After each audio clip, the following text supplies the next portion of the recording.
Hello, welcome back to another episode of Moms on a Mission. I'm your host, Julie Hatch. And today I have a special guest with me in my home, actually. We're here together. Her name is Chris Duffy-Wentzel. And she has written an amazing book. And I'm going to tell you a little bit about her background, what she comes to our program here with. She specializes in creating self-healing wellness journeys. She's a certified surgery and life coach, and she'll tell you more. She's going to talk more about that during this program. Chris partners with individuals creating a unique path to wholeness in her private practice and mind, body, spirit retreats in the beautiful Sedona area. Using the Prepare for Surgery, Heal Faster methodology, Chris helps people navigate surgery with less anxiety and improved outcomes using clinically proven mind-body techniques. And she is the author of her recently released book called Finding the Missing Piece. And that is Finding the Missing Piece, spelled P-E-A-C-E. This is her book. This is Chris. And Chris is on the program really to talk about her book, but she's also, I find her really interesting because of her work with mind, body, spirit, her holistic approach to health, emotional, mental, physical health, and her integration of her integrative healing processes. So she's been on an amazing journey, and she's going to talk to us a little bit about it. Chris, welcome to the show. Thank you for being here. Thank you, Julie. And it's a pleasure to actually be in the same place with you. Julie and I met virtually because we were in an author group, a support group, and just connected and felt like we must have known each other for forever, but we literally met face to face the first time today. So this is like quite the treat. So thank you for allowing me to be with your audience today. I'm so glad you're here in person and on the podcast. So let's start with just if you can give us a little bit of your backstory, how you got to really where you are writing a book about everything you've written about healing and surgery and alternative practices. There's a whole lot more in the book, but so let's see if we can focus a little bit on alternative healing. How did you land there? Yeah, that's a great question. To answer that, I'd have to say I started my career as a clinical immunovirologist. So that is pretty far from where I ended up, which was past life regression therapy and using mediums and psychics to try to find my birth mother. And how that really came to be was a cancer diagnosis. At the young age of 52, I was at the peak of a medical career. I had a team of people, was coaching and leading folks, and everything was going great. My career was on the upswing. And then all of a sudden, a cancer diagnosis. And because I had a lot of knowledge, it was in the field. The company I worked for was women's healthcare, and this was a cervical cancer diagnosis. So I immediately went into action mode, right? Okay, let's just take care of it, get it done, move on. I'm too busy, get back to my life, right? That might sound familiar for some of you. Yeah. And what I didn't really factor in is I had dabbled a little bit with yoga and also with meditation. And, I have since discovered why they call yoga a practice, because I don't think you ever really learn yoga, you just continue to practice it. That in a yoga class, literally 2 weeks before my surgery date, at the end of class, I heard this voice inside my head so loud, I literally opened my eyes to see who was making all this ruckus in this yoga class. But it was an internal voice, and the voice said, slow down, you have time, explore other options.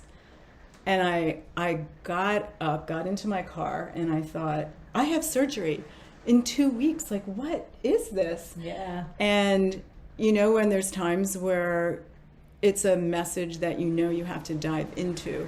And so that literally was the beginning of me exploring new pathways that I had not ventured down before. Okay, before we get into these new pathways that you ventured down, what would you say to, you and I sort of talk the same kind of language. And I'm also from a traditional Western medicine background, so I understand where you were coming from before you sat on the mat that day. Mm-hmm. How would you tell somebody, how did you get that voice? What did you do to make that voice tell you what to do? People are searching for that kind of guidance every day. Yeah, that's a great question, Julie. I would say that because of the meditation practice and the yoga practice, I had begun to really notice what it feels like to breathe, notice my breath, and how that connected me back into my body. An interesting side note, I spent a lot of my younger years, 20s and 30s, with an eating disorder. And part of how that eating disorder was healed was when I found yoga. And I think for the first time in my life, I actually felt what it felt like to be in my body. And because of that, I started to make healthier choices, not because I should or somebody told me I needed to, but because I felt like they were the right choices to make. So I had already had some experience with being in the now moment, is the best way that I could describe it, and not spinning out into fear and worry. Yep. And I was ready for that message, I think. Yeah. And at the same time, it's not that it wasn't like an immediate thing. I had to sit with it and go back and forth on it.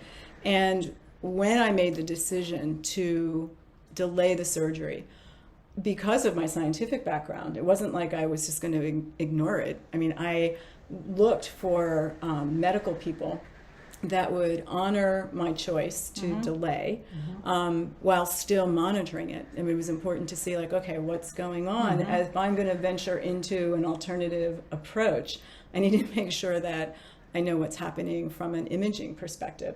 So I found natural doctors that were willing to kind of like bring the best of Eastern medicine. So integrative. Totally integrative. So the healing modalities were, acupuncture, sound healing, deep relaxation, color therapy. I mean, it was just a whole new world for me. And, one of the biggest pieces for the breakthrough is someone recommended a book, Women's Wisdom, Women's Bodies. And it was talking about our chakras, the energy centers in our body, and how physical symptoms can manifest because of emotional blocks and things like that. And so my cancer was uterine cancer, which would be second chakra, where the uterus is. And what I read was emotions like grief, sadness, and loss can contribute to, different disorders in the reproductive system. And I'll be honest with you, I didn't read it and go, yay, I believe that. No. I read it, to be honest, and I brushed it aside and said, who hasn't had grief, sadness, and loss by the time they're 50? I mean, really. Yet, it just stayed in the back of my mind. Yep. And I just decided to trust the inner guidance that was coming and the paths that were opening. And I had a village of support. I think that's one thing, and this might resonate with those of you listening. I was a very proud type A, control-oriented, make it happen career woman. So having to rely and trust and ask for support and help was not something that came easy for me. And honestly, it wasn't until the journey really took form and literally sitting down and writing the book, when I got to the end of the book and put the acknowledgments together and listed out all of the people that contributed to the journey. Yeah. That's why I titled that section, It Takes a Village, because there was a village of healers and support people and guidance. So I learned a lot about myself and a lot about how willing people are to help when you ask them. Absolutely, they are. You also had to have taken a leap of faith, really, for you to be able to say, okay, I'm going to go down this path. That is really a leap of faith. And yes, you need support and all that, but really you have to trust your inner guidance, your inner voice. Yeah, I think for me that is probably one of the biggest takeaway messages of the whole book. And for those of you that are moved to take a look at the book, I really believe that we find pieces of ourselves in other people's stories. I know that's part of why I love reading memoirs, and I find a lot of inspiration. And I ended up with a very interesting pathway, because as I delayed the surgery, I also had the aha moment that you're an adopted adult with no medical history. Now, I obviously know I was adopted. I was told when I was 3 by the parents that adopted me, and I actually considered myself very well-adjusted. And though, I was probably in junior high, and we were studying genetics and science, and everybody was going, around the room stating their ancestry and telling stories about their grandparents. And when it was my turn, I froze.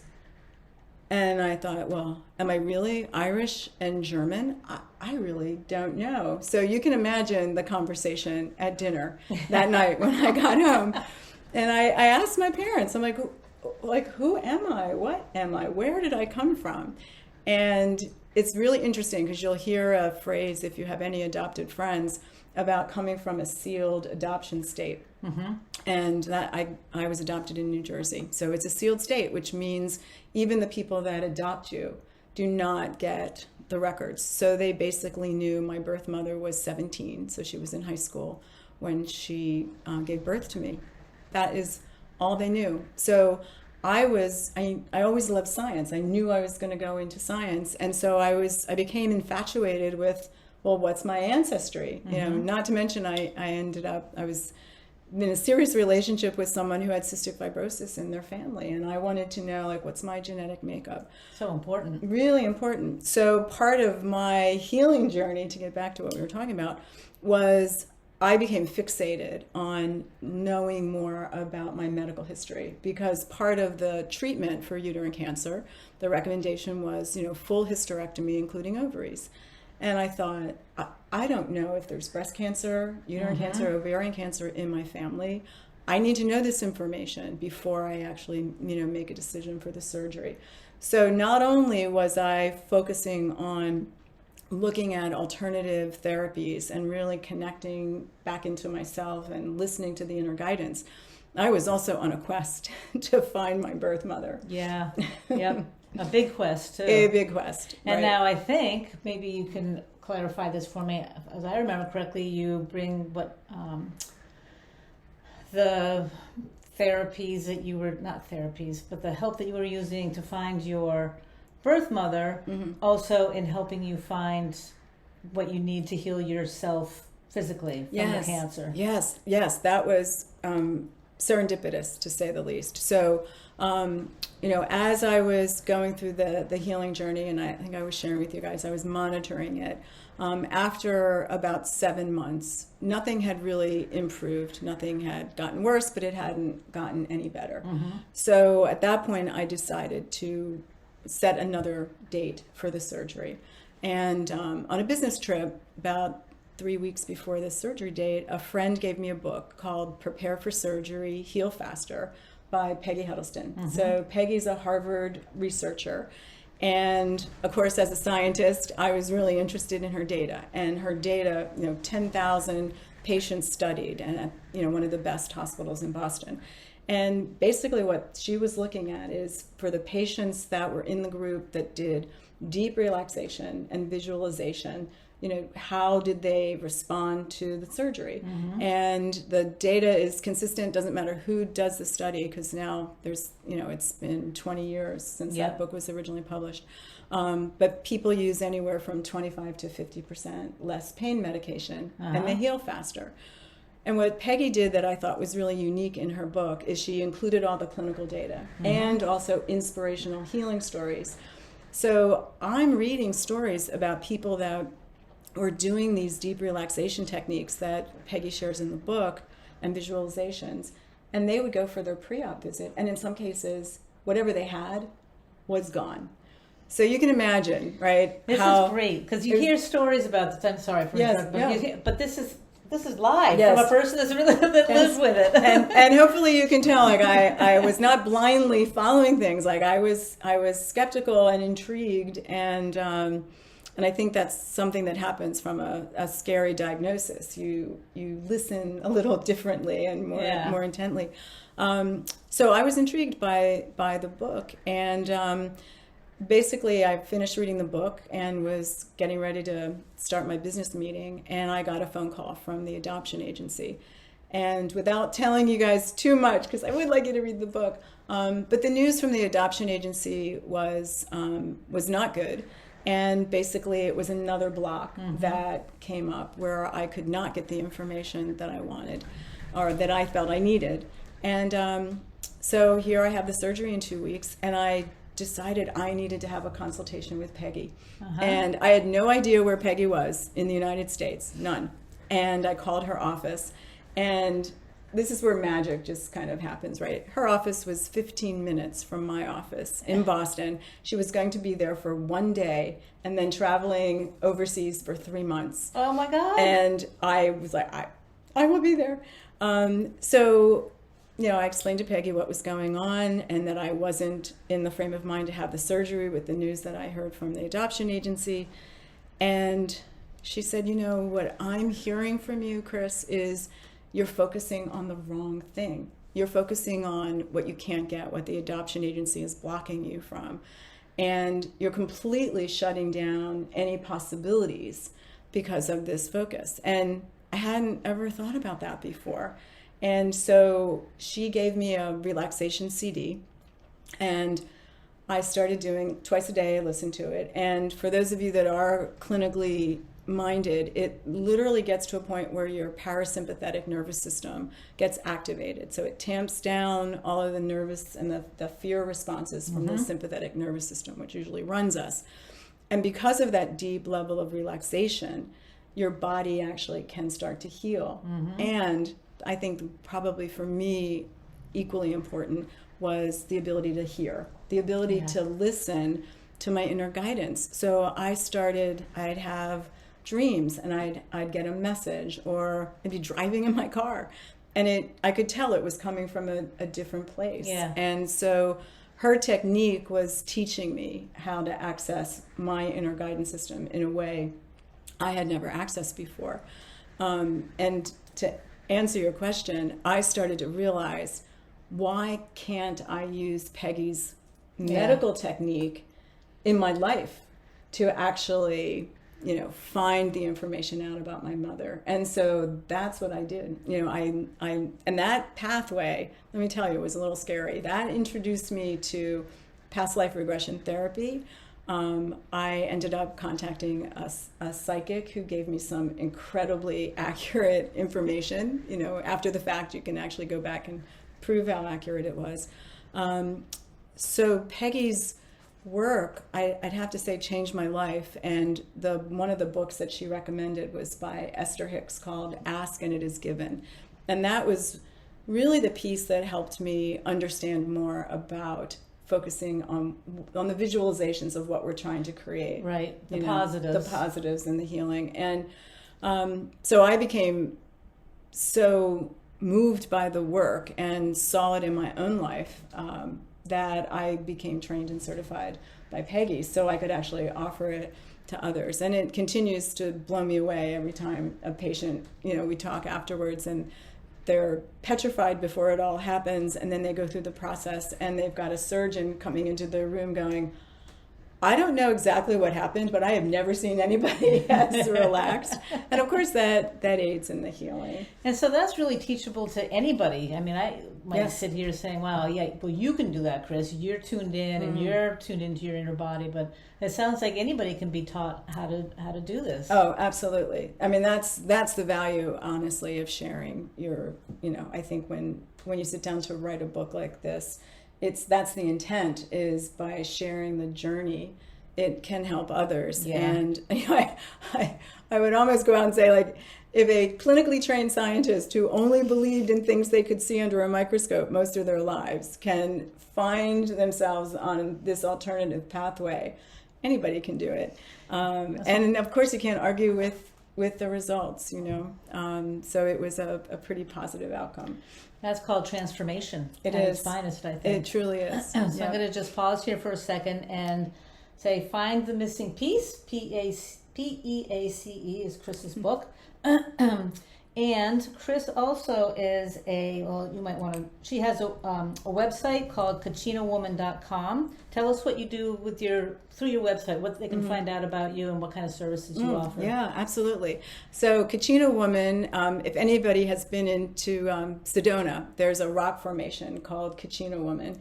And it's an iconic formation, and it's about, she's known for being a guardian and a protector. So when I was thinking about what I wanted to offer, it seemed like the perfect name for a website. And so I invite you to check it out. I do complimentary discovery sessions for anyone that's interested in learning more. So if you have an upcoming procedure, surgery, chemo or radiation, or just want to learn how to relax and have less anxiety in your life, you can reach out to me on the website, schedule a complimentary discovery call, and we can see if I'm the right person for you. I also do career and life coaching, and what I've found now at this time in our history, there's so much uncertainty and chaos and fear on the planet. Oh, yeah. It's really hard to not get sucked into all of that. And to me, fear-based, right? So finding that place where you can find your stillness and know that you're okay and that you can always go back to that space, I think is really important. And so I'm working with a fair amount of people right now that's part of what they're looking for. And so they don't have to have a cancer diagnosis to contact you. Absolutely not. I would say, and it really, like, sometimes I'm working with more people with a surgical need, and other times with life and career coaching. So yeah. But I'd love to hear from you and have an opportunity to work with you if it's something that I can help you with. So for me, in my situation, and I shared with you earlier about the unresolved grief, sadness, and loss. When I received information about my birth mother and the recognition that I was never going to meet her, what I got in touch with was the depth of the grief, sadness, and loss that I carried in my body. And because of being able to actually sit in that pain and breathe through the pain and not run from the pain or block the pain with food or exercise, as I had done when I was younger, I was able to release it and, integrate it in a healthy way. Yeah. And I started to have an internal knowing that my body was going to heal from that experience. Yeah. So I was still doing monitoring. I found a surgeon in Boston, and she did some additional testing. And after about 9 or 10 months, there was no sign of the cancer. Like, it was amazing. And so I look at that process, right? And for me, with my journey, I really believe that the emotional healing and those deep wounds that I carried, once they were acknowledged and healed, that my physical body healed. And it's very interesting. I heard an interview, Lee Harris, who is an intuitive healer, channeler, interviewed Anita Mirjani. And Anita wrote a book called Dying to Be Me years ago. And it was her healing journey. She was diagnosed with cancer on her deathbed, 87 pounds. The family was all gathered, and there was no way she was going to survive. It was after a 6-year battle, and she had a near-death experience. She left her body, was met by ancestors and her father, and basically her dad told her, that she had a choice to go back or not. But if she went back, there would be an incredible gift for her. And she had this insight that she was a very sensitive person. She had kept all of her emotions bottled up inside her body, as well as absorbed other people's emotions. And that insight just shifted everything for her. So she actually did go back into her body. Now, this is a woman that was about 87 pounds. Nobody thought that organs were already shutting down. She walked out of the hospital 4 weeks later. I am not making that up. Check out her book. And so I think about my situation and it's like, it's not that abnormal. It might be abnormal that maybe people haven't heard a personal story, Right. but they're out there. And she's gone on, if anyone's interested in how to be an empath and a sensitive on the planet at this time and how to leverage that. Her new book is called Sensitive is the New Strong. Uh-huh. So how to turn that into a positive. So sharing all that with you because it is possible. And the other message I'd really love to leave everyone is, my journey was unique. Her journey was unique. What's common, I think, for us and what people can take away is listening to your own inner guidance system. So what is right for you in this moment? And so often, we get our information from outside of ourselves and somebody just says, well, here's what you need to do. So finding that still point and that opportunity to really listen to your inner guidance system, get information, not rush headlong into something without that pause. Because I almost missed it. I mean, I came like this close to missing it because I was so anxious to just move on. Right. And you're not saying to, my initial response to that is people are so quick.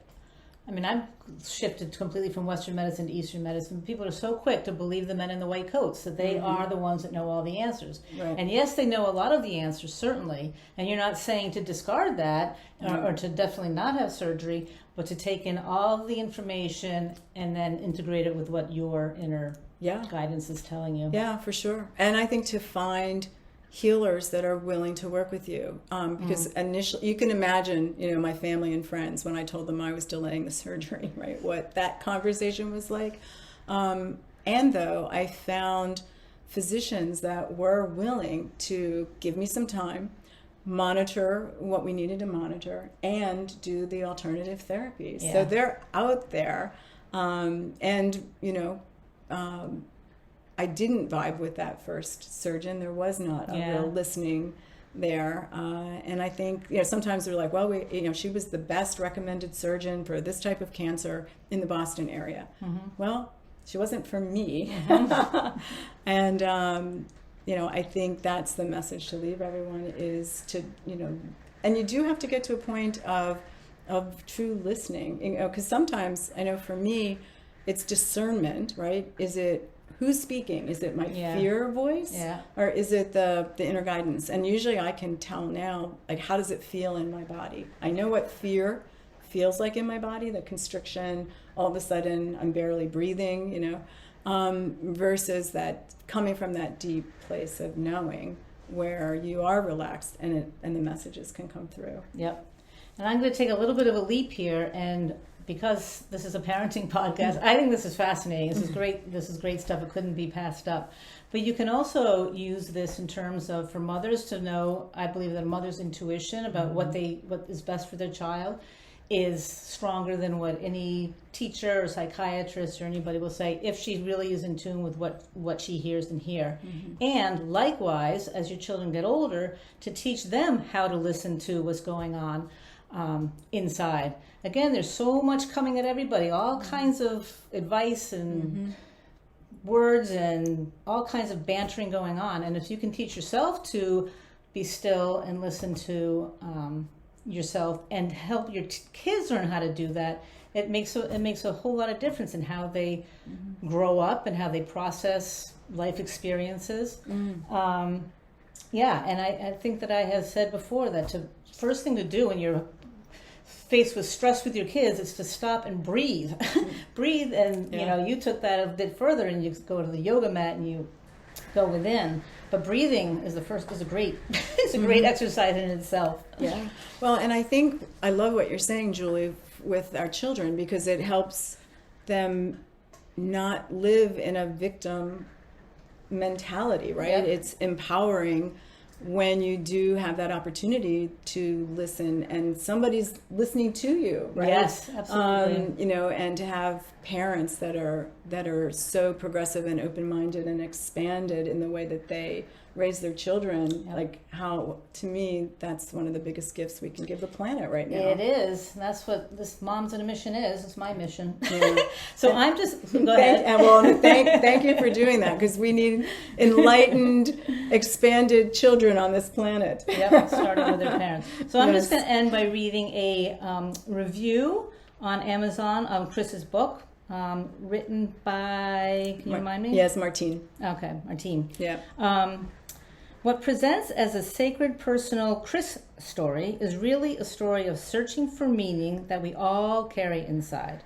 What is most captivating about the book is the way it draws you in with an invitation to make meaning of your own sacred life story as you walk with Chris on hers. All the parts of Chris's journey were guided divine moments and experiences whose intention was to bring connection, healing, and wholeness. This book is full of resources and is a gift to all who read it.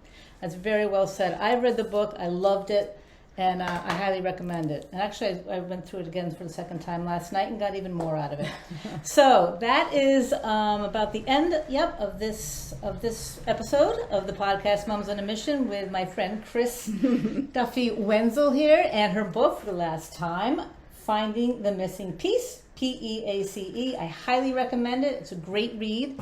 And Chris, thank you so much for being here. It's been a pleasure. Thank you, Julie. Thank you. So great. All right.